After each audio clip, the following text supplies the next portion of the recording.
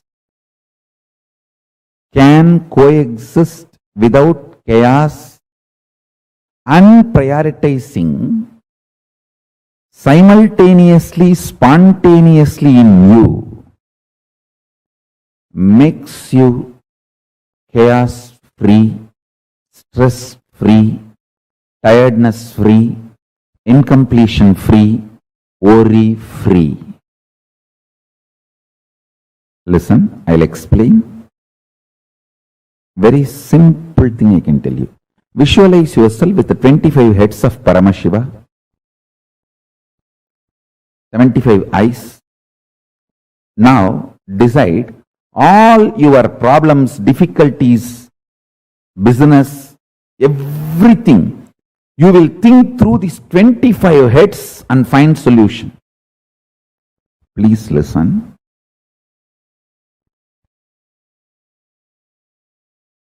These visualizations like 25 heads of Paramashiva, 75 eyes of Paramashiva, 50 hands of Paramashiva, all these expands your conscious elasticity. Mark these words. Mark this word. Conscious elasticity means capacity to conceive larger ideas, ideologies, principles, theologies.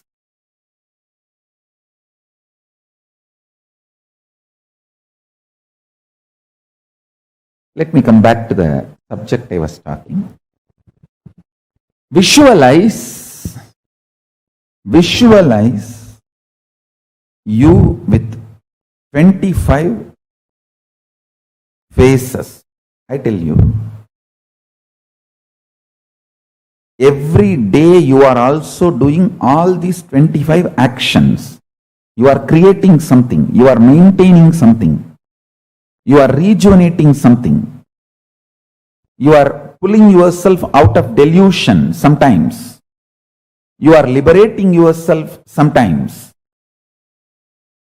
All these 25 actions you are also doing, but with a lot of conflict, stress, friction, fight, internal chaos, because you do not understand all these 25 can coexist in a very orderly way. If you can organize your inner space and understand this 25 constantly is happening in you in a very orderly way. Please understand, this next 24 hours, I want to dedicate this.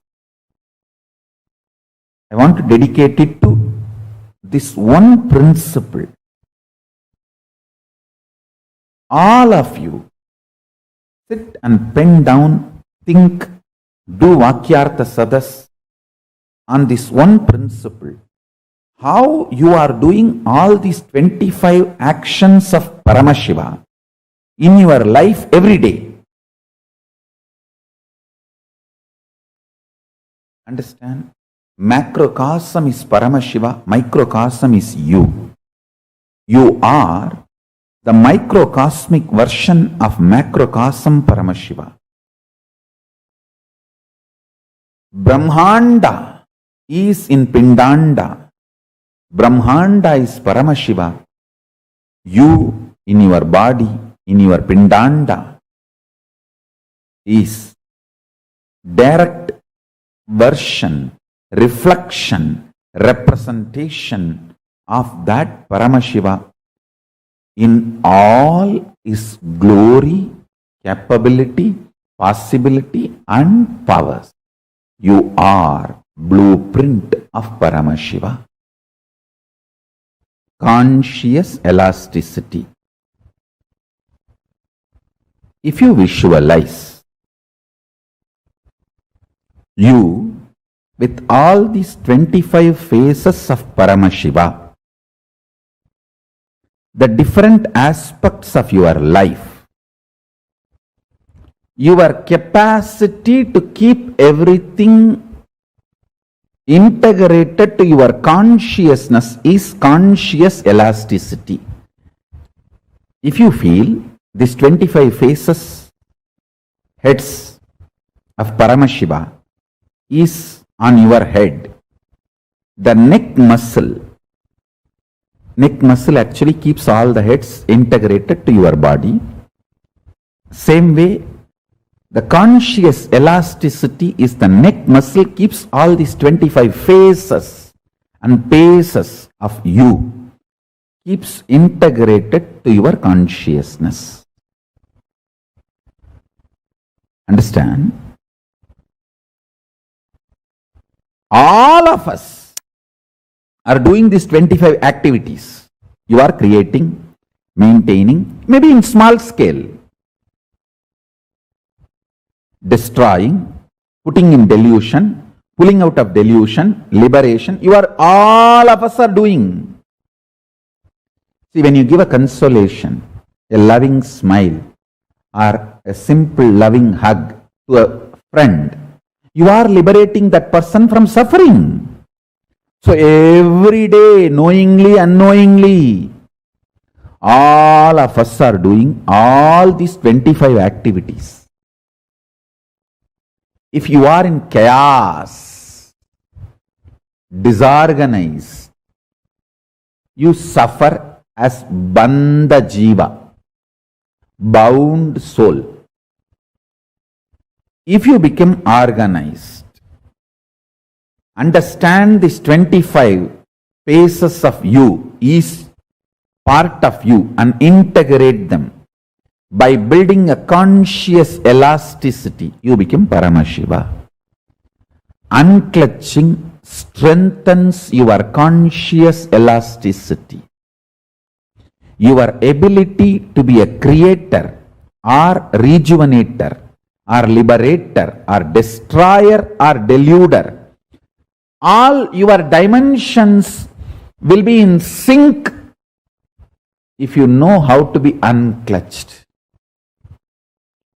By more and more unclutching, build conscious elasticity. That's the essence of today's satsang.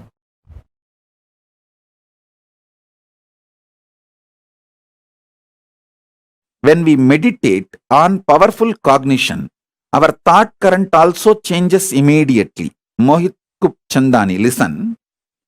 When you actually unclutch not just your thought currents, your liver, your kidney, your intestine, the very elasticity and plasticity of your brain changes. Listen. Youth means whose brain still retains the elasticity and plasticity for the new, exciting, enlightening life, intense life. Youth has nothing to do with based on your date of birth, year of birth. Youth means whose brain is plastic enough, elastic enough to manifest the grooves, to radiate enlightenment, excitement, intensity, joy, life positivity is youth. So when you unclutch, sit in unclutching, your liver changes, your intestine balances, the elasticity and plasticity of the brain, the ability of your brain to develop the new grooves changes. It's no more a dead, frozen stone. It's a living clay. in which the new grooves can be formed.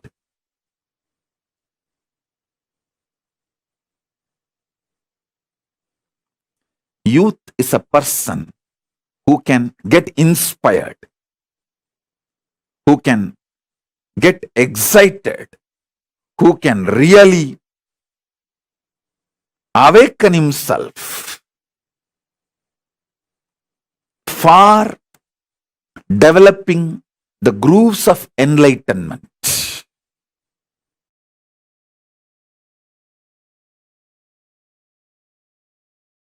Simplest way, as it happened in my life, I tell you.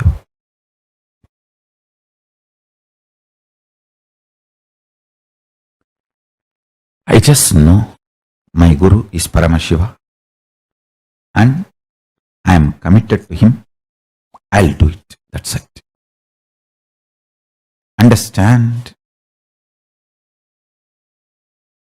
But I know I will be integrated to my Guru and my commitment to my Guru, and not even one second iota of doubt or idea of not doing even appeared. Forget about that thought appearing and then me consoling and denying and saying, no, there is no internal struggle. I just know I am committed to my Guru and I will do it. He may not be physically available to me now. That does not mean my commitment to him changes. When your commitment to your Guru changes, even if your Guru is physically alive, even if you are living with your Guru, you are Guru widower. If your commitment to Guru has not changed, you are Dirgha Sumangali, Nitya Sumangali.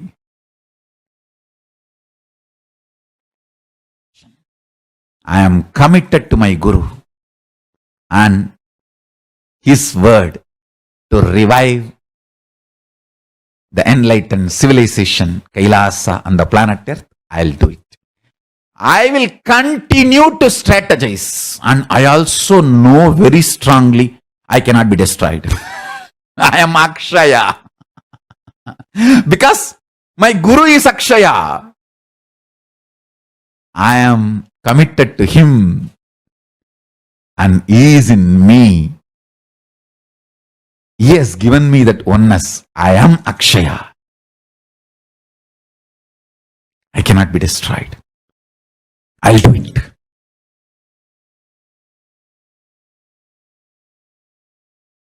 And I am successful in making it happen.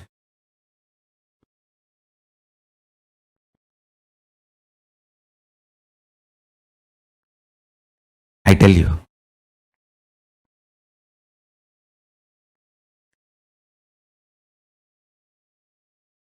fundamentally, enlightenment is too simple. The identity you cognize as you just needed to move from pi of destructive individual identity to pi of Paramashiva. See, your foundation software, that binary code, is destructive, powerless ideas, concepts, cognitions. If we wake up to the powerful cognitions,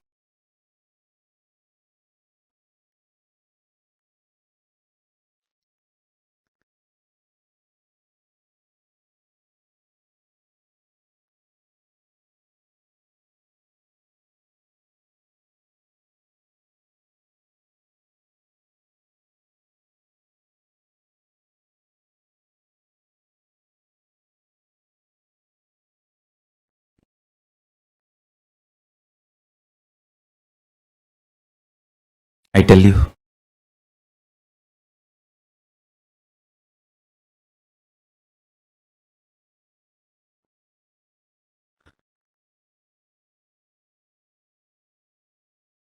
the whole being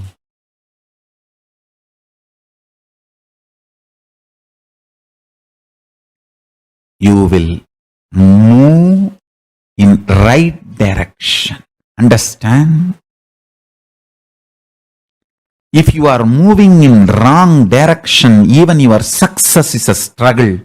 If you are moving in right direction, even if your struggle is success. Even your struggle is success. Whether life is a struggle or success is all about the direction, not about the speed or what you face during the journey. Understand? The word struggle or success, failure is defined by the direction you are moving, not by the incidents, situations, things you face during the journey. No. If your identity is right, if your Akshaya Guna, the pi, the cognitions are right, even your struggles are biggest success. Even if people feel you are struggling, you are grand success. If your Akshaya Guna, core existence is delusion, even if people feel you are successful, you are only struggling. Any obstacle comes, Madhyamaitana Mudra.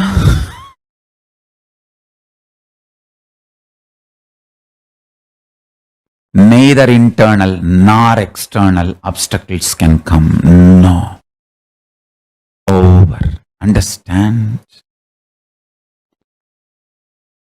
I can negotiate with whole world for my Guru, but no question of negotiating with my Guru. I'll conquer the whole world for my Guru. No question of even looking up to see his face, only feet. Understand?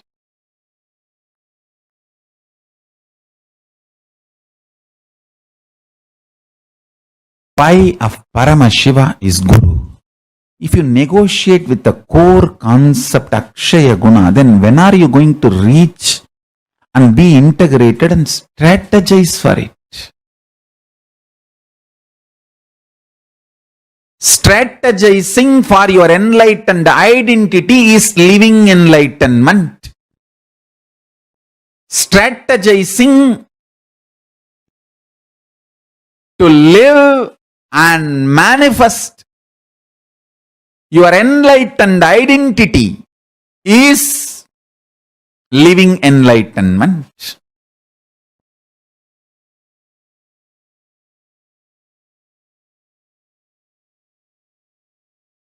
Listen now very carefully.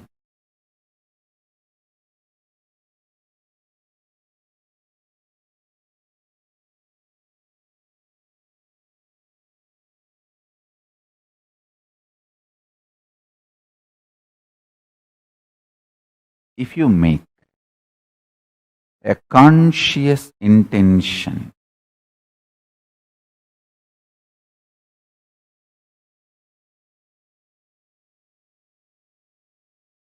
how your body should be, mind should be, you should be.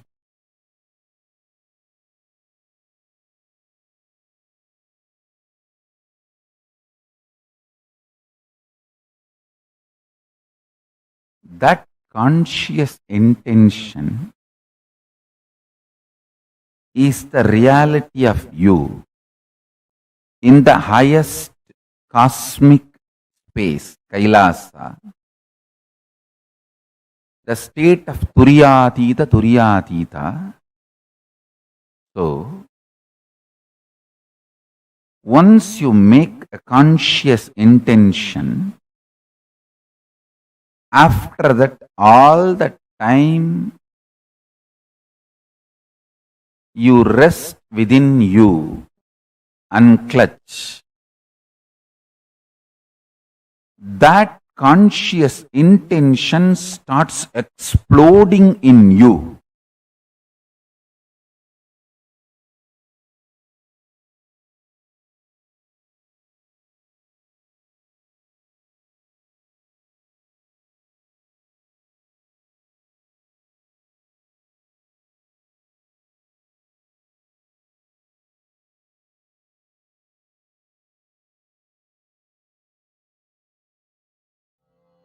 Om Nithyananda Paramashivoham.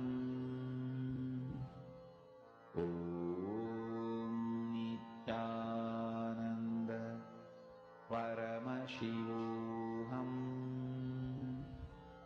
Om Nithyananda Paramashivoham.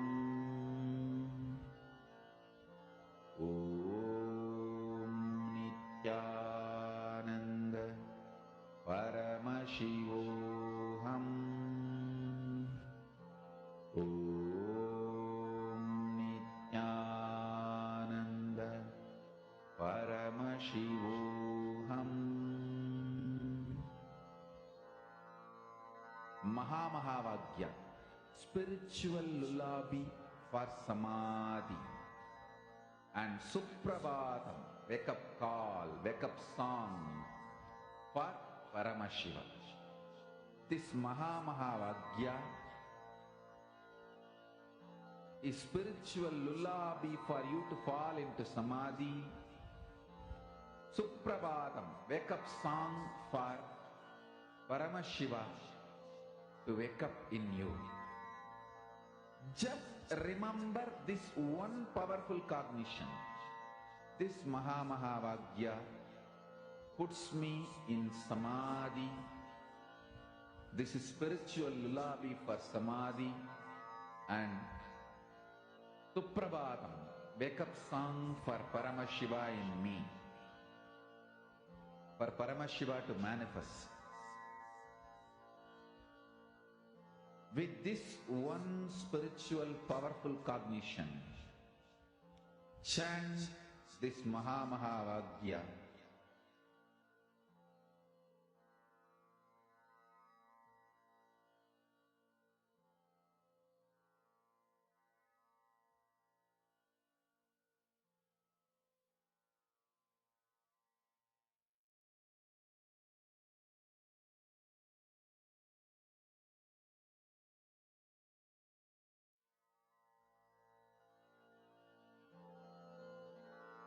Mahamahāvāgya, spiritual lullaby for samadhi.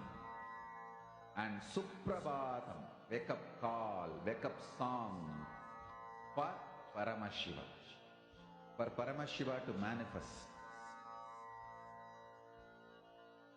With this one spiritual powerful cognition, chant this Mahamahāvāgya. Om Nithyananda Paramashivoham. Om Nithyananda Paramashivoham. Om Nithyananda Paramashivoham.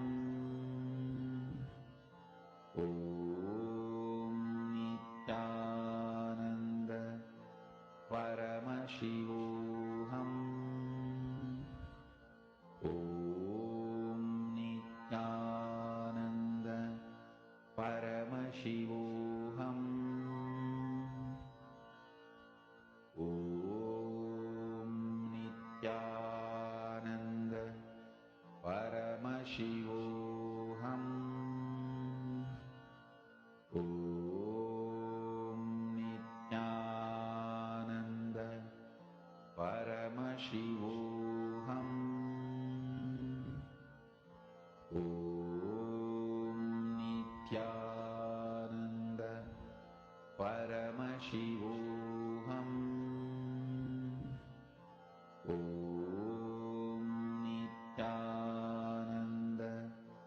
Paramashivoham. Om Nithyananda Paramashivoham. Om Nithyananda Paramashivoham. Om Nithyananda Paramashivoham.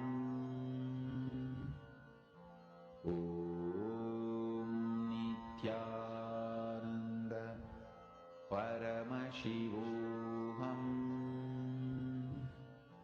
Om Nithyananda Nithyanandam.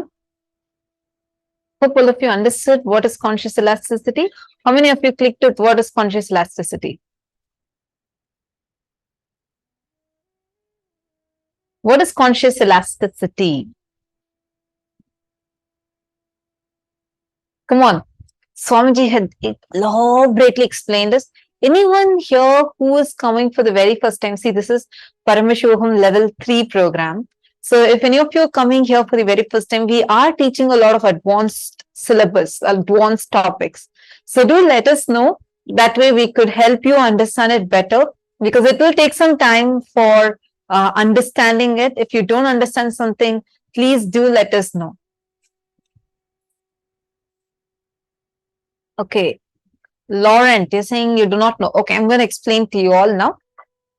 Once again, recapping what Swamiji had just revealed to us.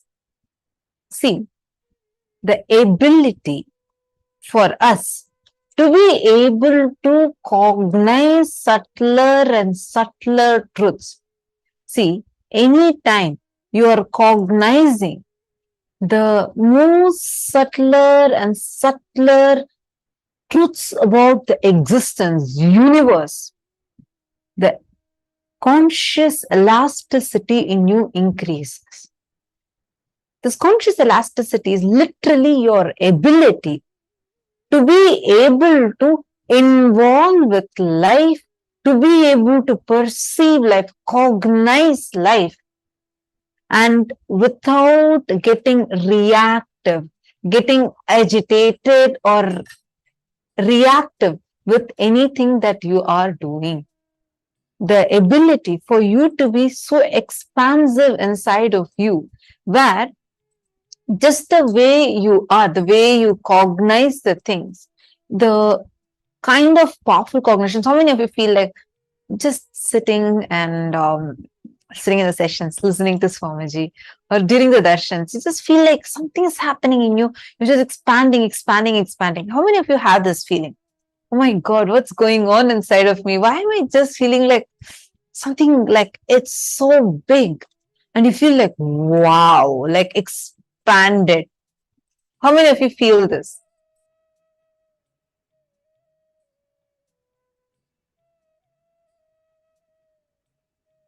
Take a few minutes and share.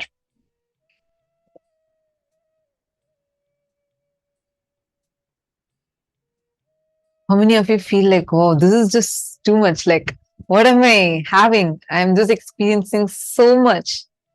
It's like expanding, expanding, and expanding in me.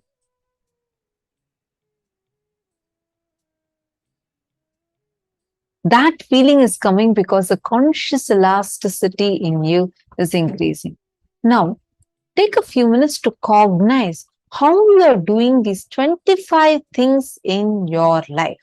How are we all doing this 25 into 25 in our lives? Because when we understand that, that is when we understand about how we are how that literally will feel that expansion happening. Just in the previous internalization exercise, all of us did this, right? We all went through and wrote down what is that 25 into 5 into 5, and how the 25 things are happening inside of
the conscious elasticity in us, right, has this extreme ability to make us manifest the experience of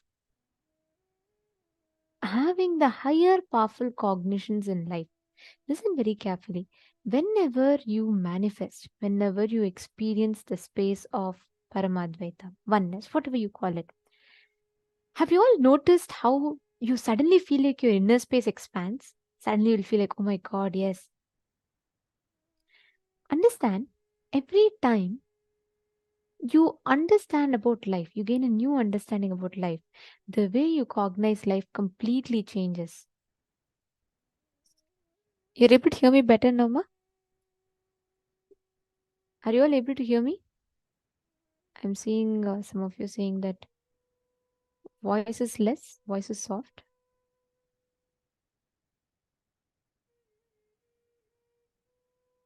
Is this better?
Nithyananda, hope the technical issues fixed now. Are you all able to hear me clearly? Is audio better for all of you? Nithyanandam.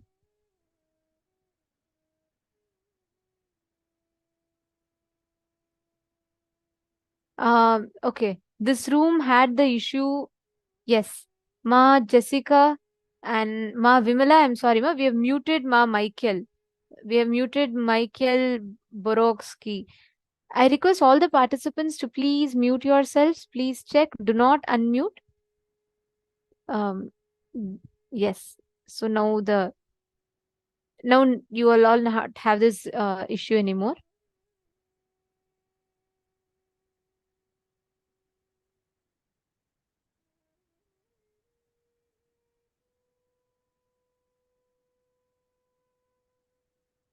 Yes.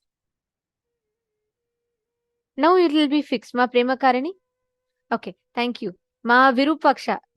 You should tell. You should certify. You're the first person to notify, so you should be the first person to certify if the voice is proper for you or not. Okay. Thank you, Ma. Okay. Thank you, Ma. All right. So now I apologize for that and will be aware of the volume. Okay. So see, please understand conscious elasticity. When your brain is cognizing the higher powerful cognitions and truths, let's say you learn about for the first time, when you learn about vertical time zones, how many of you felt like suddenly you will feel like, the whole thing, your whole brain is expanding? How many of you experienced that when you listened to for the first time and when you learned about it, when you understood, you suddenly felt as if like, oh my God, there's so much and you're expanding. Understand, every time you cognize the powerful cognitions and truths, your inner space expands. Your brain literally rewires itself. The way you enjoy, the whole inner space literally expands. Understanding? So now, one truth all of us need to know. Conscious elasticity is nothing but your ability to cognize the truths, your ability to experience the powerful cognitions as the more and more your brain grows, brain develops, the powerful cognitions, the brain actually expands. Now, I request every one of you to sit with this understanding. Can each of you please bring a bottle of water? Like it should be half full is also fine. A bottle of water which is just half full. And can you keep it inverted? Okay. And what you're going to do is, see, listen very carefully. Like how if I have to, I'll give you all an example. Okay. So let's say I have this bottle with me. If I have to, this bottle's resting position is this, right? If I keep it on a stable surface, it's going to rest like this. Correct? Now, for me to make this bottle move, I need to apply a force. So let's say my hand, and then I'm just going to push this and then it falls. Correct? So when I apply the external force, the bottle is going to fall. Now, what you're all going to do is, there is the bottle, but you are not going to apply any external force. If I'm keeping the bottle here, and I'm not going to apply any external force. Without applying external force, I should be able to make this bottle fall. The same consciousness that fills you, pervades in you, pervades the whole cosmos. That same consciousness pervades this also. Now, instead of giving an external force like this to move it, I am just going to, with the power of my conscious will, connect with this bottle. Okay, so you all can keep it inverted. So basically, you're going to be keeping it the other way around. And experience that space of oneness with it. And you're going to be moving the bottle using the power of your consciousness. And what does that mean? When I say the power of consciousness, what does that mean? It means your ability to cognize yourself, as Paramashiva. See the bottle in front of you also as a manifestation of that very form of Paramashiva. It is the same clay, but the shape that clay is formed out of is different. The same clay, like I can take a clay, Play-Doh, I can make Ganesha with it, or I can make a mouse with it, or I can make a camera with it. I can make whatever form I want with it.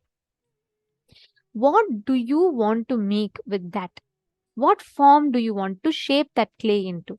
The whatever form you shape it into, the essence of the clay is the same, correct? Same way, whether the bottle, which is one more manifestation of Paramashiva, or you, who is also an extension of Paramashiva, you're all made of the same material. With that understanding, I request each of you to keep the water bottle inverted. You're going to be manifesting the power to move the bottle from your conscious will. See, all of you start. Sit now. Take your water bottle and keep it inverted. Take a few minutes. All of you take your water bottle, keep it inverted. All the participants, can I see every one of you keeping it inverted on your silicone device? Come on. Sumit Agravalaya, Satyajata Shivaya, Wangkian, Akashaya. Come on. Yes, I see Akash Geronimus keeping it. Sheely. Please take your water bottle and keep it inverted. Junji Wong. Nithyanandam. Chandrasekharaya.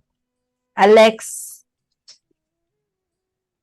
Come on, all of you take a few minutes and quickly keep your silicone device and keep your water bottle inverted. We are now going to be playing a video for all of you. Just watch it. Okay, see, basically, you're going to be intensely looking through your third eye. Look at the object, intensely look at the object. And you're going to be chanting the Mahavakya. We're going to be playing the Mahavakya. Through the third eye, you're going to, that's the conscious connection you have. And you're going to move it, just will it to move. Like how move your hand with your will, like that you're going to move it. Clear? Please start. Chant the Mahavakya. Ananda Paramashivoham Om Nithyananda Paramashivoham Om Nithyananda Paramashivoham Om Nithyananda Paramashivoham Om Nithyananda Paramashivoham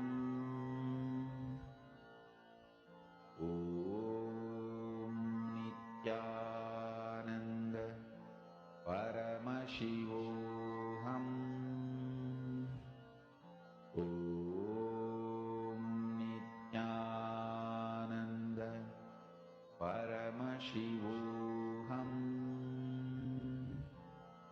Om Nithyananda Paramashivoham Om Nithyananda Paramashivoham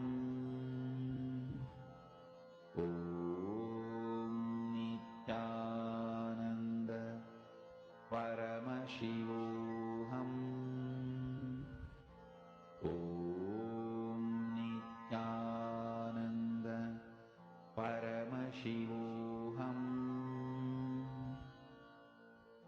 Om Nithyananda Paramashivoham Om Nithyananda Paramashivoham Om Nithyananda Paramashivoham Om Nithyananda Paramashivoham Om